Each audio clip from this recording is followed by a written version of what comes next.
আবারও আন্তরিকভাবে আমরা কৃতজ্ঞতা জানাচ্ছি।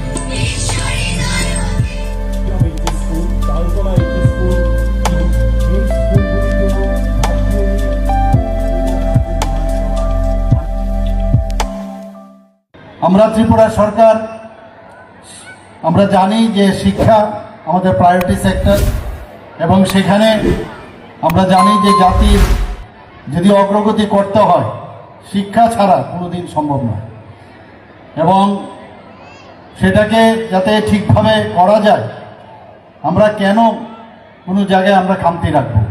আমাদের সরকার এবং এডুকেশন ডিপার্টমেন্ট যেখানে যেটা দরকার সেই কাজটা আমরা করে যাচ্ছি, এবং সামগ্রিক বিকাশ যতক্ষণ ধরে শিক্ষার না হবে ততক্ষণ ধরে একটা রাজ্য বা একটা দেশ কোনো অবস্থায় সেটা সামনের দিকে এগোতে পারবে না এবং তার উন্নয়নও সম্ভব না।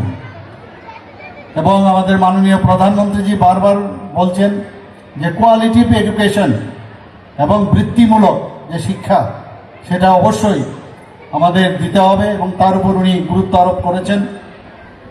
আপনারা নিশ্চয়ই এর আগেও শুনেছেন যে ন্যাশনাল এডুকেশন পলিসি 34 বছর পর, স্বাধীনতার 34 বছর পর ন্যাশনাল এডুকেশন পলিসি বিভিন্ন যারা শিক্ষাবিদ আছেন, যারা বিশিষ্ট জনেরা আছেন শিক্ষার সাথে জড়িত, তাদের সাথে কথাবার্তা বলে ওনাদের যে সাজেশন রেখেছেন তার উপর ভিত্তি করে এই ন্যাশনাল এডুকেশন পলিসি 2020 শুরু হয়েছে।